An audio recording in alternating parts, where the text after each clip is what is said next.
শিক্ষার্থীদের নিয়ে মন্তব্যের জন্য শিক্ষামন্ত্রীর দুঃখ প্রকাশ। মন্ত্রীর পদত্যাগ দাবিতে ঢাকাসহ বেশ কয়েক জেলায় বিক্ষোভ।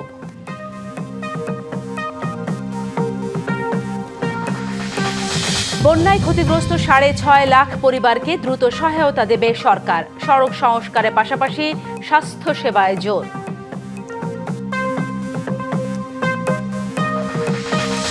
চট্টগ্রাম, কক্সবাজার ও পার্বত্য এলাকায় স্পষ্ট হচ্ছে বন্যার ক্ষতচিহ্ন। জুলাই জুড়ে বৃষ্টির পূর্বাভাস শুক্রবার থেকে বাড়বে। মৃত্যুদণ্ডপ্রাপ্ত শেখ হাসিনা দেশে ফিরলে তার সুবিচার নিশ্চিত করা হবে, জানালেন প্রধানমন্ত্রী তথ্য ও সম্প্রচার উপদেষ্টা। এইচএসসি পরীক্ষার্থীদের নিয়ে নিজের মন্তব্যের জন্য দুঃখ প্রকাশ করেছেন শিক্ষামন্ত্রী আ.ন.ম এহসানুল হক মিলন। তিনি বলেন, কাউকে আঘাত দেওয়া তার উদ্দেশ্য ছিল না। এদিকে বৃষ্টি ও জলাবদ্ধতার মধ্যে সোমবার এইচএসসি পরীক্ষা নেওয়ার প্রতিবাদে রাজধানীর বিভিন্ন এলাকায় বিক্ষোভ করেছেন শিক্ষার্থীরা। শিক্ষামন্ত্রীর পদত্যাগও দাবি করেন তারা। এছাড়া পদার্থ বিজ্ঞানের প্রশ্নপত্রে ভুল ও কঠিন প্রশ্ন করার অভিযোগও তুলেছেন তারা। প্রয়োজনে সংশ্লিষ্ট বিষয়ে আবারও পরীক্ষা নেওয়ার আশ্বাস দিয়েছেন শিক্ষামন্ত্রী। বৈরী আবহাওয়া, টানা বৃষ্টি ও জলাবদ্ধতার মধ্যে সোমবার এইচএসসি পরীক্ষা নেওয়ার প্রতিবাদে শিক্ষামন্ত্রী আ.ন.ম এহসানুল হক মিলনের পদত্যাগ দাবি করেছেন শিক্ষার্থীরা। মঙ্গলবার সকাল থেকে রাজধানীর সায়েন্স ল্যাব এলাকায় বিক্ষোভ শুরু করে তারা। পরীক্ষা নেওয়ার মতো পরিস্থিতি ছিল না আমাদের, তারপরেও পরীক্ষা নিয়েছে। আবার প্রশ্ন ফিজিক্স প্রশ্ন দুইটা ভুল। কুমিল্লায় সবাই হাঁটু সমান পানিতে বসে পরীক্ষা দিচ্ছে। ওদের হাঁটু সমান পানি ছিল আর বেঞ্চের উপর হচ্ছে বই প্রশ্ন রেখে খাতা রেখে পরীক্ষা দিচ্ছে। পদার্থবিজ্ঞান প্রথম আমাদের সায়েন্সের পরীক্ষা গেল। এই পরীক্ষার মধ্যে উনি 6 নং আর 7 নং যে প্রশ্ন করলো এটা কোনো প্রশ্নই হইল না। সম্পূর্ণ নির্ভুল একটি প্রশ্নপত্র আমরা পরীক্ষা দিতে চাই। অসংগতিপূর্ণ কথাবার্তার জন্য এবং একটা অস্বস্তিপূর্ণ পরিবেশ সৃষ্টি করার জন্য তাকে জনসম্মুখে ক্ষমা চাইতে হবে। দাবি নাম্বার 2, যারা 13 জুলাই এক অস্বস্তিকর পরিবেশে পরীক্ষায় অংশগ্রহণ করেছে এবং যারা অংশগ্রহণ করতে পারেনি এক ভুল প্রশ্নপত্রে, তাদের পরীক্ষা পুনরায় নিতে হবে। পরে মিছিল নিয়ে ঢাকা বিশ্ববিদ্যালয় ক্যাম্পাসে প্রবেশের চেষ্টা করলে ভিসি চত্বরের কাছে পৌঁছালে তাদের আটকে দেয় পুলিশ। পরে আলোচনার মধ্য দিয়ে পরিস্থিতি শান্ত হলে শিক্ষার্থীরা ঢাকা বিশ্ববিদ্যালয় এলাকা ত্যাগ করেন। কেউ যেন পিছন থেকে কোনো উদ্দেশ্য হাসিল না করতে পারে সেজন্য তাদেরকে আমরা সতর্ক করেছি। তারা বলছে রাস্তা অবরোধ করবে। আমরা বলছি দাবি যেহেতু মানাই হচ্ছে তাহলে রাস্তা কেন অবরোধ করতে হবে, এটি তারা ব্যাখ্যা আসলে দিতে পারে না। আমরা এখানে আছি নিরাপত্তার স্বার্থে আর কি, যাতে কোনো আইন শৃঙ্খলা জনিত কোনো ঘটনা না ঘটে। ছাত্ররা অনেক সময় বুঝতে পারে না, তাদের মধ্যে অন্য ব্যাড এলিমেন্টস ঢুকে অনেক সময় একটা দেখা যায় যে আনওয়ান্টেড সিচুয়েশন তৈরি করতে চায়। এরপর শিক্ষার্থীরা ঢাকা শিক্ষা বোর্ডের সামনে অবস্থান নিলে উত্তপ্ত হয়ে ওঠে পরিস্থিতি। পরে সায়েন্স ল্যাব মোড় অবরোধ করে বিক্ষোভ করে শিক্ষার্থীরা। এ সময় সড়কে যান চলাচল বন্ধ হয়ে তীব্র যানজটের সৃষ্টি হয়। এরপর শিক্ষার্থীরা সংসদ ভবনের সামনে অবস্থান নিলে আইন শৃঙ্খলা বাহিনী তাদের সরিয়ে দেয়। এরপর আবারও সেখানে অবস্থান নেয় শিক্ষার্থীরা। এদিকে শিক্ষামন্ত্রী তার মন্তব্যের জন্য জাতীয় সংসদে দুঃখ প্রকাশ করেন। গতকালকে যে ফিজিক্স সেকেন্ড পেপার পরীক্ষা হয়েছে, হিসাব বিজ্ঞান এবং যুক্তিবিদ্যা, এই পরীক্ষার সময় বৃষ্টি ছিল, অনেকে ভিজেছে এবং পরীক্ষা সঠিকভাবে দিতে পারেনি, এই ধরনের কমপ্লেইন এসছে। আমরা যদিও সবসময় পর্যবেক্ষণের মধ্যেই ছিলাম, তারপরও শিক্ষার্থীদের দাবি এসছে এই পরীক্ষাটি নিয়ে। ইতিমধ্যে বন্যার কারণে আমরা চিটাং বোর্ডের প্রত্যেকটি জেলার পরীক্ষা বন্ধ করে দিয়েছি এবং আমাদেরকে পুনরায় পরীক্ষা নিতেই হবে।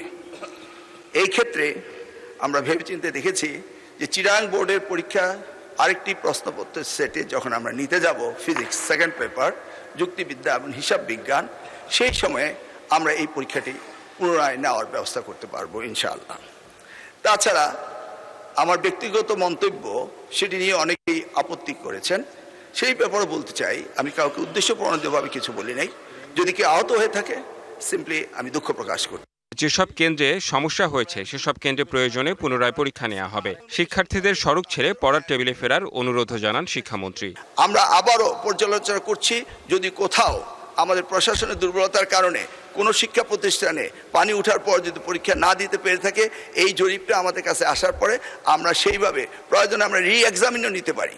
পরীক্ষা পদ্ধতিতে আমাদের যে সিস্টেম রয়েছে, সেখানে লোকাল যে গভর্নমেন্ট রয়েছেন, ডিসি হতে, ইউনো হতে, পুলিশ হতে, তারা তাৎক্ষণিকভাবে ব্যবস্থা নেবেন যে পরীক্ষা এখানে নেওয়া যাবে কি যাবে না। এবং আমাদের প্ল্যান রয়েছে 2027-এর এই এসএসসি ব্যাচ ধরে আমরা আস্তে আস্তে এক্সামিনেশনের মান্থ হবে ডিসেম্বর অ্যান্ড জানুয়ারি।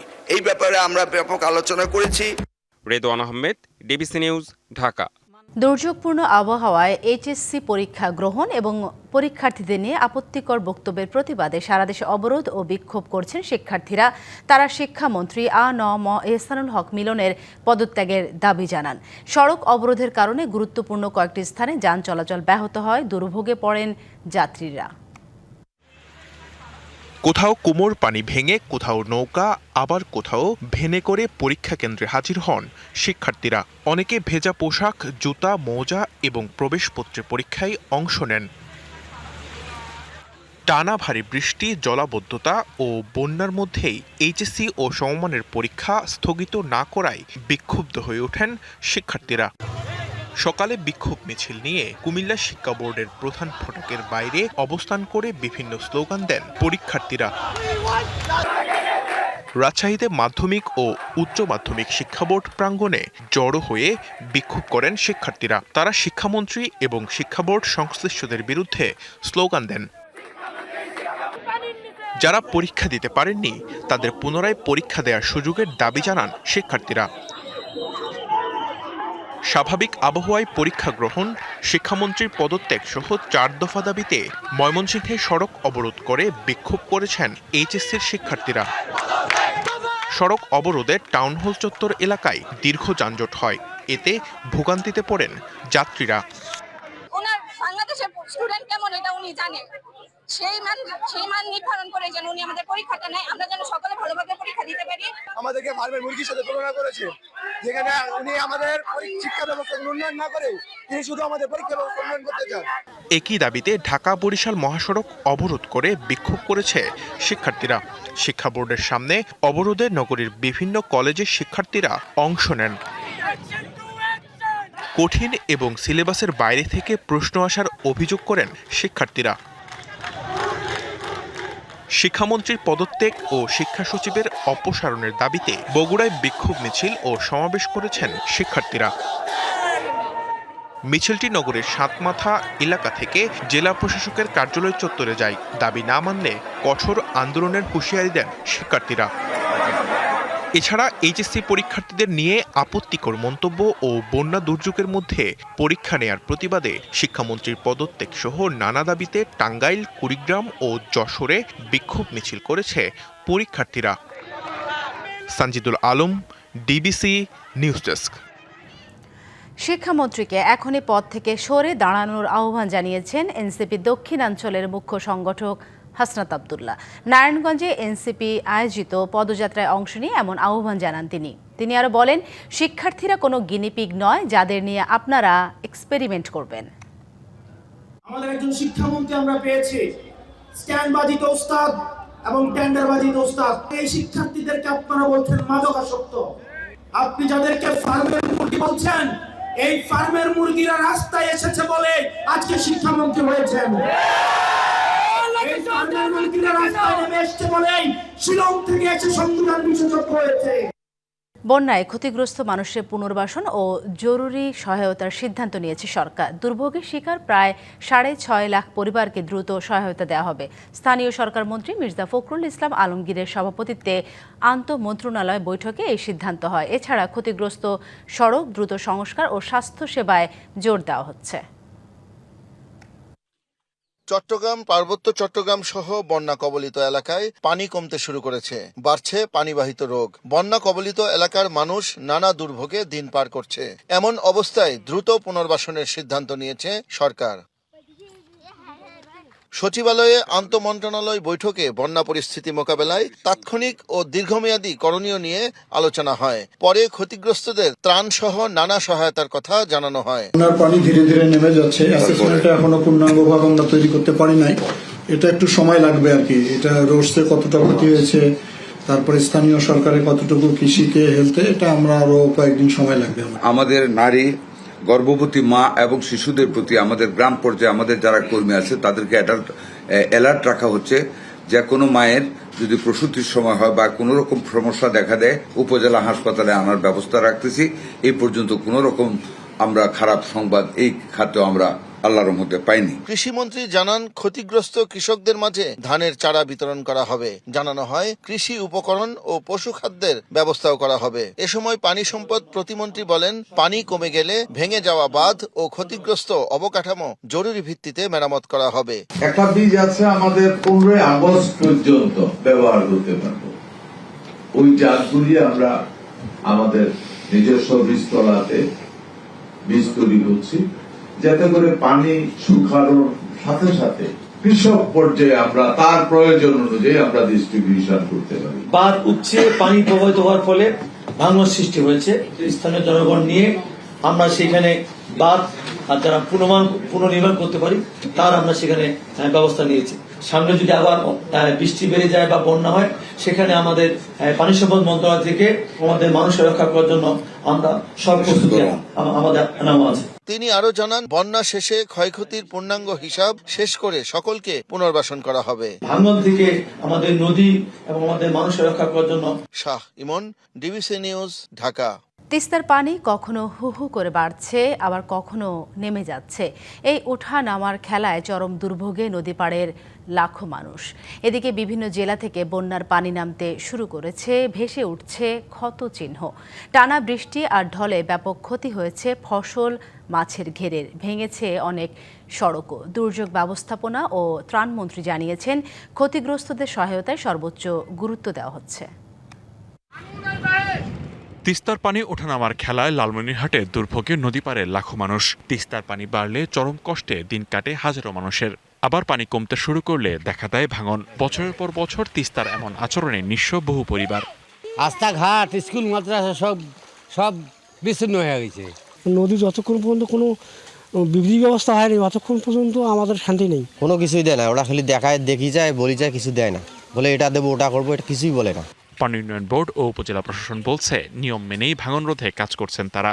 আমরা সার্বক্ষণিক স্থানীয়দের সাথে যোগাযোগ রাখছি, যে কোনো পরিস্থিতির মোকাবেলায় প্রশাসন পাশে আছে। আমরা ভিজিট করলাম, দেখলাম যে এখানে পানির উচ্চতা এখানে তেমন নাই, যেমন হওয়ার কথা ছিল। ভারী বৃষ্টি আর ঢলে হবিগঞ্জের খোয়াই নদীর কালীগঞ্জ প্রতিরক্ষা বাঁধ ভেঙে প্লাবিত হয় 25টি গ্রাম। ধীরে ধীরে পানি কমতে শুরু করলেও সামনে আসছে ভয়াবহ ক্ষয়ক্ষতির চিত্র। পানিতে তলিয়ে ব্যাপক ক্ষতি হয়েছে আউশ ধানের ক্ষেত, আমনের বীজতলা ও শাকসবজির। ধানের জমি নষ্ট, আর রাস্তাঘাট বড় বড় বাঙ্গাল হয়েছে। এখন তো চলাফেরা আমরা কষ্ট করে তোমার ঠিকঠাক না করা হয়েছে। শাকও করতে হয় না, খাবারও কোনো সুবিধা না হয়, আপনারাও খাই।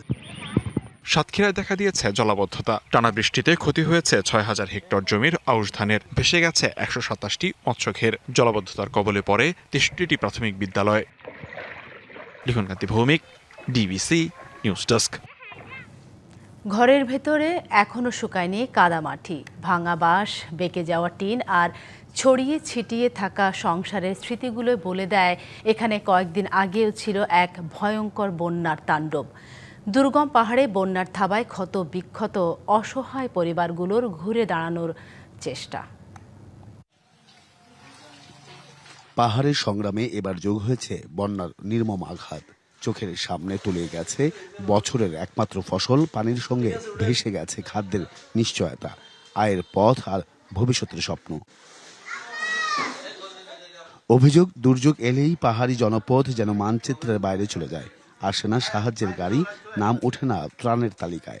আমাদের বাড়িঘরে আসবাবপত্র, তারপরে হচ্ছে আপনার ধান চাল, ওগুলোই নষ্ট হয়ে গেছে বেশি পরিমাণ। এটা আমরা যে পরিবেশে আছি এখন পরিবেশ থাকার মতো জায়গা না। এখানে তো প্রাণ দেয়, ওই বড় বড় বিল্ডিং আছে ওরে, এগুলারে দেয় না। যেখানে পানি উঠছে এখানে দেয় না। বান্দরবানের দুর্গম দুমকিপাড়া এবারের বন্যা কেড়ে নিয়েছে 30টি পরিবারের ঘর, ফসল, বীজ, গবাদি পশু, এমনকি আগামী মৌসুমের স্বপ্ন। পানি নেমেছে, কিন্তু দুর্ভোগের শেষ হয়নি। বিশুদ্ধ পানি সংকট, খাবারের অভাব আর কর্মহীনতার যন্ত্রণা প্রতিদিন আরো অসহায় করে তুলেছে পরিবারগুলোকে। টানা 7 দিন বৃষ্টি পড়ছে আর কি, সব চাষাবাস গুলো সব শেষ, বলতে পানি উঠে সবগুলো নিয়ে গেছে, কিচ্ছু পাইনি আর। যদিও সহায়তা আর পুনর্বাসনের সেই পুরনো আশ্বাসই দিচ্ছেন জনপ্রতিনিধিরা। স্টেট পলিসি আপনার থাকতে হবে। এটা কি প্রকৃতি এবং পরিবেশ বান্ধব স্টেট পলিসি থাকবে, যাই কিছু করেন না কেন।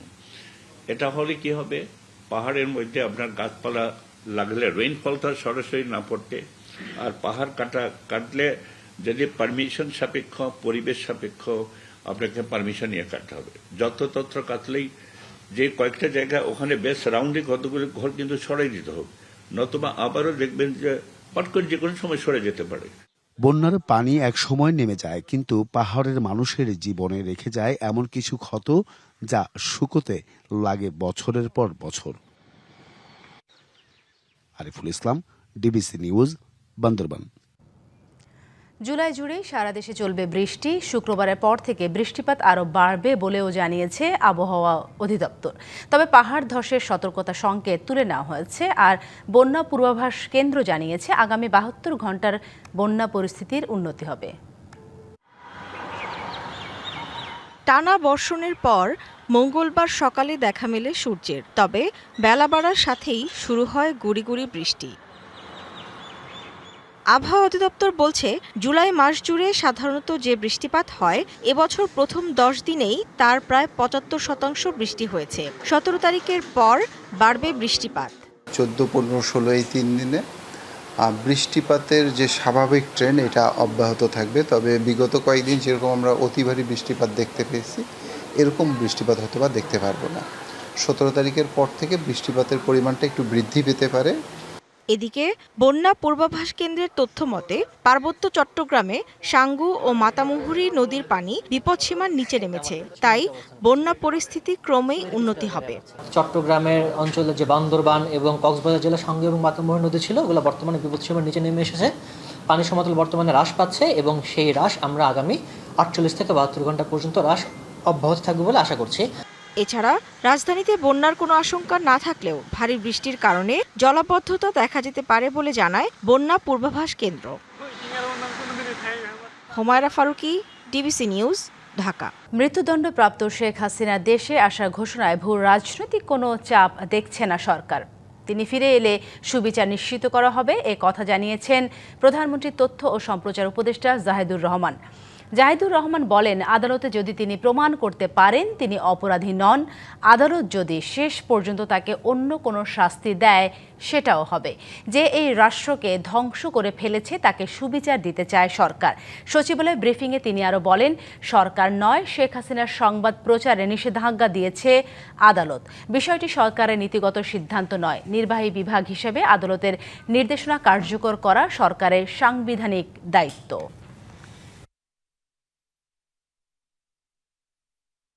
এটা একটা আদালতের আইসিটি ইন্টারন্যাশনাল ক্রাইম ট্রাইব্যুনাল এই নিষেধাজ্ঞা দিয়েছেন। চাপের প্রশ্ন কেন? আমরা তো চাইছি উনি আসুন, আমরা তো ওনাকে নিয়ে আসার চেষ্টা করছি, প্রত্যর্পণ করার চেষ্টা করছি। সো আমরা যদি এমন হতো যে আমরা চাইছি উনি ওখানেই থাকুন, উনি এখন আসবেন বলে আমরা চাপে পড়ে গেছি, ব্যাপারটা তার এরকম। এবং শুধু ইন্টারিম না, এই সরকারও গতকাল পররাষ্ট্র প্রতিমন্ত্রী কনফার্ম করেছেন এই সরকারও ভারতের কাছে শেখ হাসিনার প্রত্যার্পণ চেয়েছে। স্টার্টআপের নতুন নতুন ধারণা নিয়ে কাজ করবে সরকার। এই জন্য আইসিটি বিভাগ থেকে তহবিল পাওয়া যাবে 5 লাখ থেকে 5 কোটি টাকা পর্যন্ত। প্রথমবার স্টার্টআপ ব্যর্থ হলে ও সম্ভাবনা থাকলে পরবর্তী সময়ে দেওয়া হবে অর্থ সহায়তা। ঢাকা বিশ্ববিদ্যালয় স্টার্টআপ নিয়ে এক অনুষ্ঠানে এসব কথা জানিয়েছেন প্রধানমন্ত্রী তারেক রহমান। এবং অটোমেশন তরুণদের উদ্ভাবনী ধারণাকে বাস্তবে রূপ দেয়া, প্রযুক্তি নির্ভর কর্মসংস্থান ও উদ্যোক্তা উন্নয়নের মাধ্যমে দেশের অর্থনীতিকে আরও গতিশীল করার লক্ষ্য সরকারের। এজন্য এরই মধ্যে গঠন করা হয়েছে 500 কোটি টাকার স্টার্টআপ তহবিল। আমার সরকারের অবস্থান। মঙ্গলবার সকালে ঢাকা বিশ্ববিদ্যালয়ের নওয়াব আলী চৌধুরী সিনেট ভবনে তারুণ্য, স্টার্টআপ ও সম্ভাবনার বাংলাদেশ শীর্ষক অনুষ্ঠানে যোগ দেন প্রধানমন্ত্রী তারেক রহমান। ওইগুলো আপনাকে আমরা সাপোর্ট দেব। উত্তর দেন শিক্ষার্থীদের বিভিন্ন প্রশ্নের, জানান উদ্যোক্তাদের সহায়তা দেওয়ার কথা। আপনি একদম ফ্রেশ স্টার্টআপ, আপনাকে আমরা এই যে ব্যাংকের যে হ্যাসেলগুলো আছে, আপনার বিভিন্ন রকম কোলাটারাল সিকিউরিটি দিতে হয়, বিভিন্ন কাগজপত্র দিতে হয়, এটা আপনাকে যাতে এটা এর ভিতর দিয়ে যেতে না হয়, আপনি আসবেন, আপনার প্রজেক্টটা দেখবে, একটা কমিটির মতো করা হয়েছে না, একদম নিউট্রাল একটা কমিটি করা হয়, তারা আপনারা দেখবে, দেখে ডিসিশনে আপনাকে উইদাউট এনি কোলাটারাল আপনাকে তারা ফান্ড করবে, পাবলিক মানি। তবে নিশ্চয়ই আপনার ওটা যদি পটেনশিয়াল থাকে ওটার, ডেফিনেটলি তাকে আবার রিথিঙ্ক করা হবে, তাকে আবার ফার্দার করা যায় কিনা, যদি করা যায় অবশ্যই করা যাবে। তরুণদের ওপর আস্থা আছে জানিয়ে সরকার প্রধান বলেন, স্টার্টআপ কঠিন কাজ, কিন্তু চাইলেই সম্ভব। আমরা আইটি পার্কে যেহেতু অনেক জায়গা আছে, আপনাকে ওখান থেকে আমরা একটা স্পেস অ্যালোকেট করবো হয়তো, যেখানে আপনি কাজ করতে পারবেন। আপনি হয়তো অন্য জায়গায় এই জমি কিনতে হবে, এই সমস্যা ওই সমস্যা, ওইগুলো আপনাকে আমরা সাপোর্ট দিব, আপনার মতন একজন ইঞ্জিনিয়ারকে সাপোর্ট দিব, সো দ্যাট আপনি ওখানে কোনো একটা রোবট তৈরি করতে পারবেন, যেটা হয়তো ফার্মিং এ হেল্প করতে পারে, যেটা হয়তো ট্রাফিং এ হেল্প করতে পারবে। অনুষ্ঠানে নির্বাচিত 6 উদ্যোক্তার মধ্যে অনুদানের চেক হস্তান্তর করা হয়। এ সময় প্রধানমন্ত্রীকে দেয়া হয় সম্মাননা স্মারক। এর আগে ক্যাম্পাসে পৌঁছালে প্রধানমন্ত্রীকে স্বাগত জানিয়ে মিছিল করেন ছাত্রদলের নেতাকর্মীরা। Afrin Anwar, DBC news, Dhaka. সিলেটে এমসি কলেজ ছাত্রাবাসে তরুণীকে সংঘবদ্ধ ধর্ষণ মামলায় একজনের মৃত্যুদণ্ড ও 3 জনের যাবজ্জীবন কারাদণ্ড দিয়েছে আদালত। খালাস দেওয়া হয়েছে 4 আসামিকে। এদের সবাই নিষিদ্ধ সংগঠন ছাত্রলীগের সাবেক কর্মী। রায়ের রাষ্ট্রপক্ষ সন্তোষ জানালেও ক্ষোভ জানিয়ে উচ্চ আদালতে যাওয়ার কথা জানিয়েছে আসামিপক্ষ।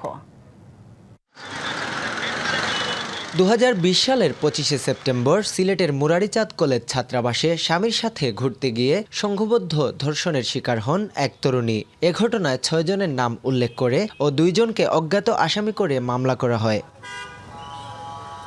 6 বছর পর চাঞ্চল্যকর এ মামলার রায় ঘোষণা করা হয় মঙ্গলবার। 91 পৃষ্ঠার রায় পড়ে শোনান সিলেটের দ্রুত বিচার ট্রাইব্যুনালের বিচারক স্বপন কুমার সরকার। এতে প্রধান আসামি সাইফুর রহমানকে মৃত্যুদণ্ড এবং অর্জুন লস্কর, তারেকুল ইসলাম তারেক, মাহবুবুর রহমান রনিকে যাবজ্জীবন সাজা দেওয়া হয়। অভিযোগ প্রমাণ না হওয়ায় খালাস পেয়েছেন মামলার বাকি 4 আসামি। এই রায়ে সন্তুষ্ট রাষ্ট্রপক্ষের আইনজীবী। মুহূর্তে আমরা বিচার বিশ্লেষণ করে জাজমেন্ট পড়ব, পড়ে দেখব, দেখার পরে যদি আমরা মনে করি যে তার আদেশের রায় এবং আদেশের এগেইনস্টে উচ্চ আদালতে যাওয়ার প্রয়োজন আছে, তাইলে আমরা উচ্চ আদালতে যাওয়ার চিন্তা ভাবনা করব। আসামি পক্ষের আইনজীবীদের দাবি, মামলার কোনো সাক্ষী প্রসিকিউশনের বক্তব্যকে সমর্থন করেননি, তাই এ রায়ের বিরুদ্ধে উচ্চ আদালতে আপিল করবেন তারা। আসামির নাম বলে নাই, প্রসিকিউশন স্টোরিকে সমর্থন করে নাই, তারপরেও উনি একটা একটা অর্ডার দিয়েছেন। আমরা সংক্ষুব্ধ, আমরা উচ্চ আদালতে যাব। মামলাটি নারী ও শিশু ট্রাইব্যুনাল থেকে গত বছরের মে মাসে দ্রুত বিচার ট্রাইব্যুনালে স্থানান্তরের পর শুরু হয় সাক্ষ্য গ্রহণ। এ মামলায় সাক্ষ্য দিয়েছেন 25 জন। তাওহিদুর রহমান শাহ, ডিবিসি নিউজ, সিলেট। স্বাগত আরেকবার ডিবিসি সংবাদে। আন্তর্জাতিক প্রসঙ্গ। হরমুজ প্রণালীর নিয়ন্ত্রণ নেবে যুক্তরাষ্ট্র। সোমবার ট্রুথ সোশ্যালে এমন মন্তব্য করেছেন মার্কিন প্রেসিডেন্ট ডোনাল্ড ট্রাম্প। ইরানের বিরুদ্ধে মার্কিন নৌ অবরোধ পুনর্বহাল করা হবে বলেও জানান তিনি। এ সময় প্রণালী দিয়ে চলাচলকারী জাহাজের পণ্যের উপর 20% টোল আদায়ের পরিকল্পনার কথাও জানান ট্রাম্প। এই ঘোষণাকে সরাসরি প্রত্যাখ্যান করেছে তেহরান। ইরান বলছে, হরমুজ প্রণালী নিয়ন্ত্রণে যুক্তরাষ্ট্রের কোনো হস্তক্ষেপ মেনে নেওয়া হবে না। একই সঙ্গে সতর্ক করে দিয়ে বলা হয়েছে, মার্কিন বাহিনীর যে কোনো পদক্ষেপের কঠোর জবাব দেওয়া হবে। উভয় পক্ষের পাল্টাপাল্টি হামলার মধ্যে শান্তি আলোচনা নতুন করে অনিশ্চয়তার মুখে পড়েছে।